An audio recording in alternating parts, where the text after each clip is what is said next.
Good evening, everyone. Welcome to another edition of Carolina Panthers Talk, brought to you by Blitzball Champ Gaming.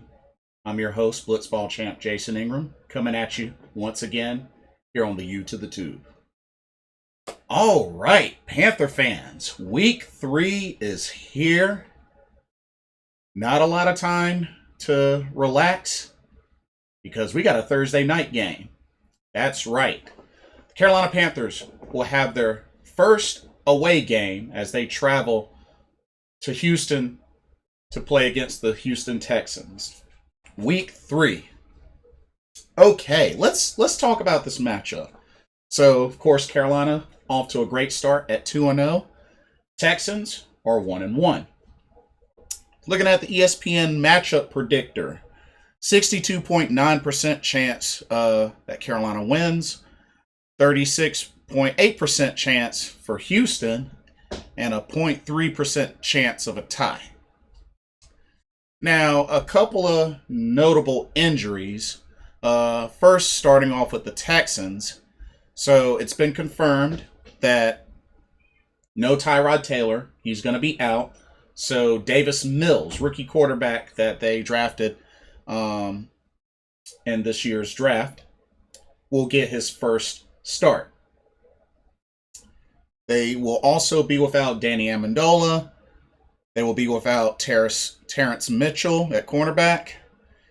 Justin Reed and Kamu Grugier-Hill are both questionable. And, of course, no Deshaun Watson because he's not playing either. But for the Panthers, Pat Elflein has been put on injured reserve. And YGM, Yetur Gross-Matos, will be out for this game.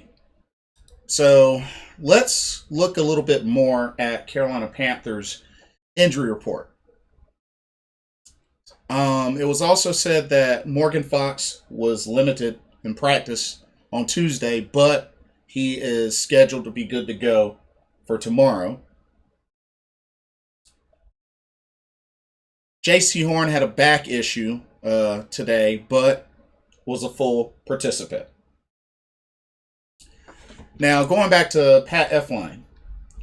Now, with Pat Elflein on injured reserve, that means he's going to miss at least 3 weeks. At least 3 weeks. Now, my guess is with Pat Elflein out, because he was playing that left guard position, it looks like Dennis Daly is most likely going to get the start at left guard. Now, of course, remember, he started in week 1 against the Jets on the right side, on the right guard position. So I think it's safe to say Dennis Daly is going to start at that left guard position for this game. And John Miller, of course, should be good for this game as well. So have to shuffle a little bit of the offensive line, but I believe that the offensive line will still be in good shape to handle things. Now, on the defense side, like I said, YGM is ruled out, but you still got great depth. You still got, like I said, Morgan Fox. He's going to be getting a lot more reps. Bravion Roy, Davion Nixon, Marquise Haynes. I mean, you still got a lot of depth, even on the defensive line. So, I'm not too worried. I think the D-line will still be able to hold things together, even with YGM out. I mean, it's a scratch. It's definitely a scratch because YGM has a lot of potential. But I think the D-line should still be fine. I think they should still be fine. As long as Phil Snow continues to call up blitzes and great defensive schemes like he's been doing these past 2 games, I think the defense will still hold strong. And on a positive note, I don't know if he's cleared yet, but maybe this is where Shi Smith makes his regular season debut. You know, they were going to hold him out for another week just to be safe. I mean, I know it was a short week, but could we see Shi Smith enter into this game and make his regular season debut? Or they may play it safe and bring him in next week.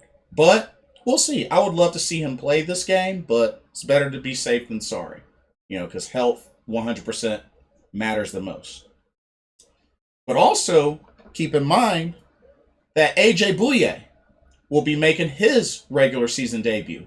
He's already served his 2-game suspension. This is game 3, so it's time to throw in AJ Bouye into the mix of this monster defense that's been playing very well these first 2 games, racking up 3 interceptions and 10 sacks. So I look forward to seeing AJ Bouye get in there and contribute to this already strong defense. Now, let's hop back to the actual matchup. Let's take a look at the Texans. Now,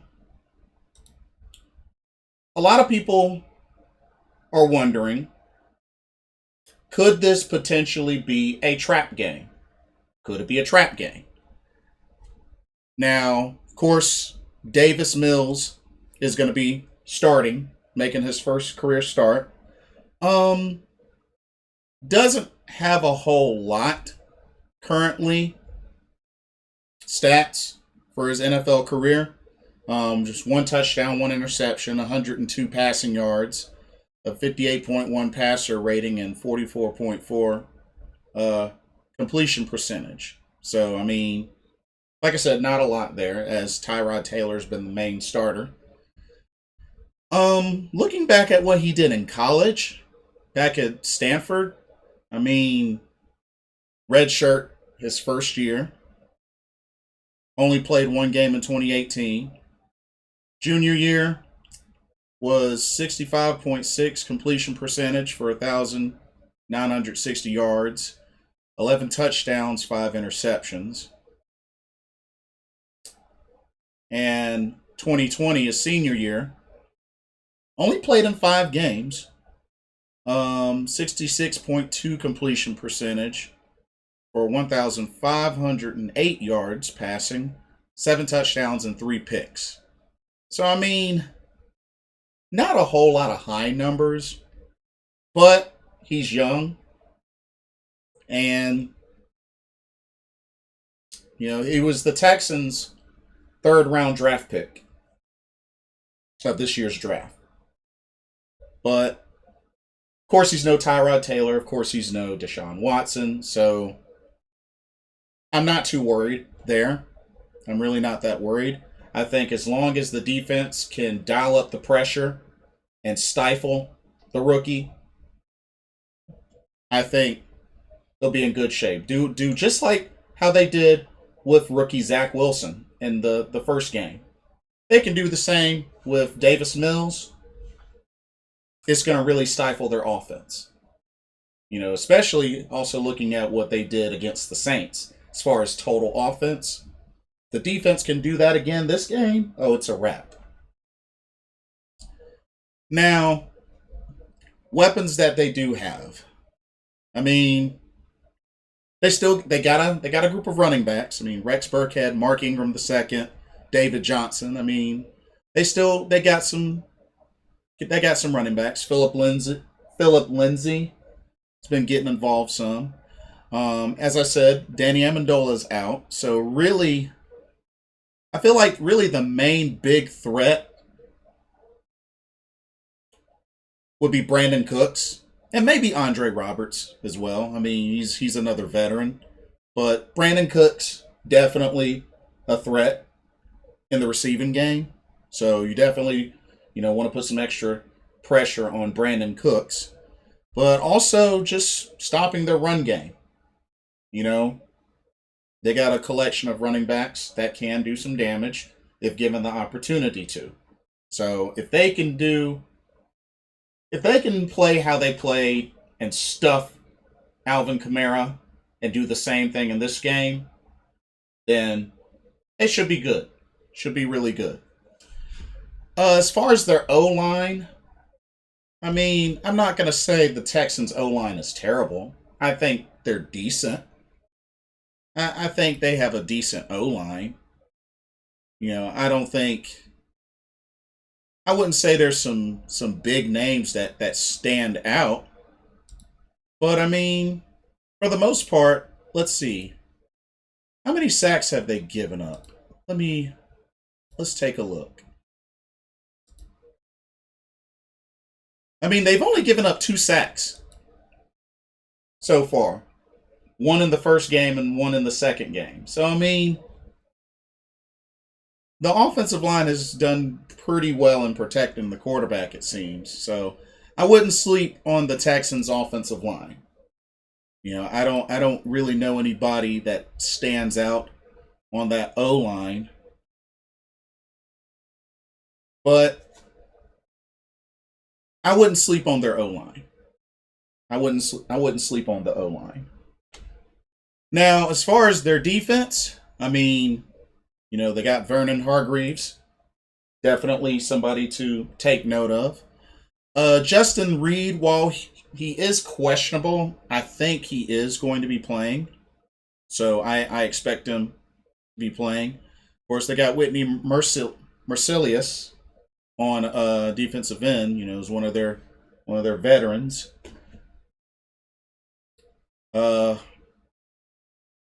Malik Collins, and I mean, I wouldn't say their defense is terrible. I think their defense is decent. I believe their defense is decent. So I know on paper it doesn't seem like this team should be able to do much damage, but don't sleep on them. Don't sleep on them.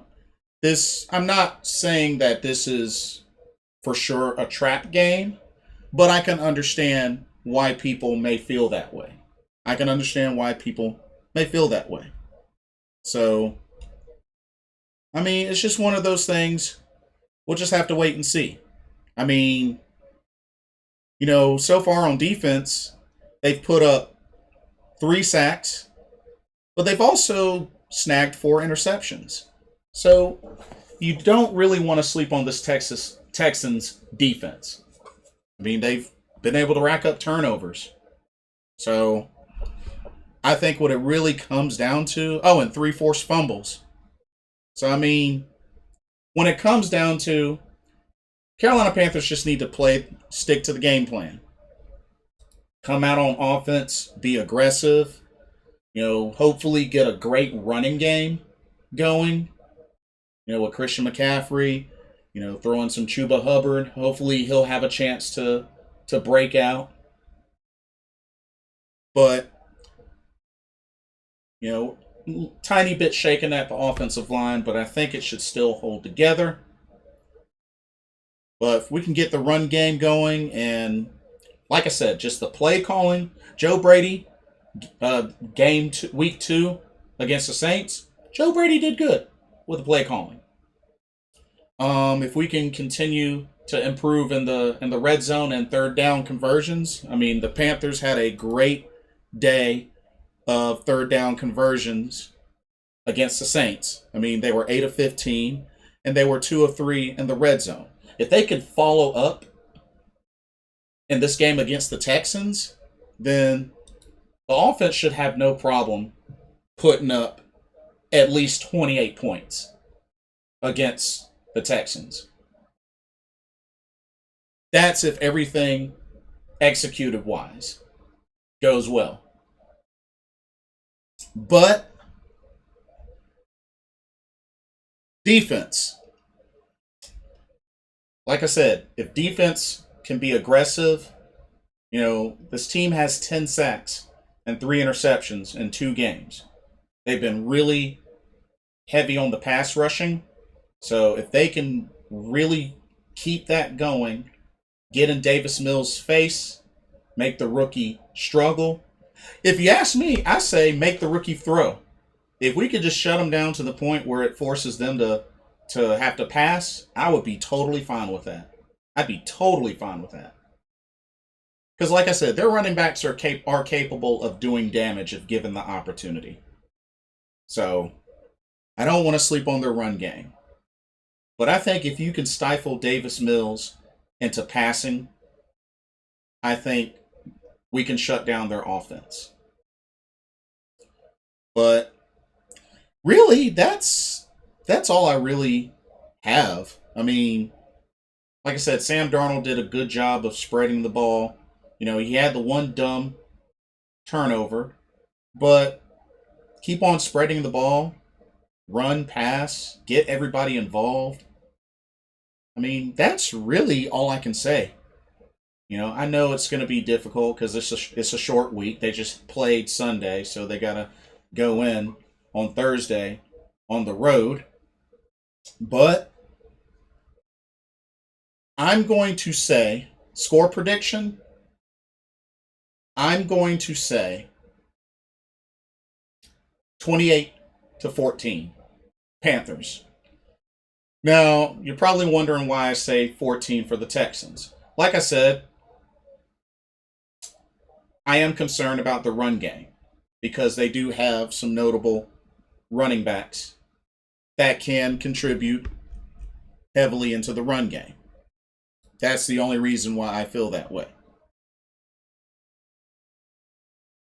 But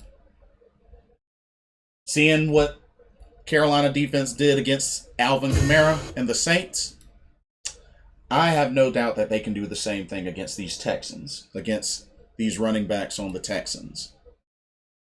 But yeah, Rex Burkhead, Mark Ingram II, and David Johnson. I mean, that's a lot of experience there. It's a lot of experience. So, and also Philip Lindsay. I mean, he's gotten involved as well. As a matter of fact, I mean, their leading rusher is Mark Ingram II. Not by a whole lot, but still. I don't want to sleep on him. I don't want to sleep on him because of the veteran experience. But that's pretty much all that I have. But my prediction, 28-14. Oh, and we'll get to visit Joey Sly as he's now the Texans kicker.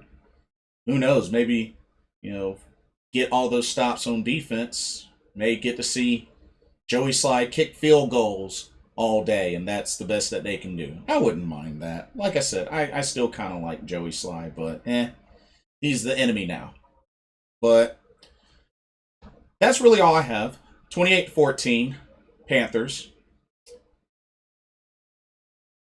What do you guys think? Do you feel like there are any potential players that'll break out in this game? What's your score prediction? Do you think this is potentially a trap game? I mean, it's the Panthers' first away game of the season, and they're on a short week. But there are a couple of things that stand out. I mean, yeah, a little bit of damage on the offensive line with Pat Elflein on injured reserve, and on the defensive line with YGM being out. But we could potentially get a returning Shi Smith, and we are getting a returning AJ Bouye, making his Carolina Panther debut. So, a lot to look forward to. But let me know what you guys think about this matchup. Like, comment, subscribe, hit that notification bell so you don't miss a video. And thank you for watching. For another episode of Carolina Panthers Talk, I'm your host, Blitzball Champ Jason Ingram of Blitzball Champ Gaming. Hope everybody has a blessed evening, and I will see y'all very soon. Take care.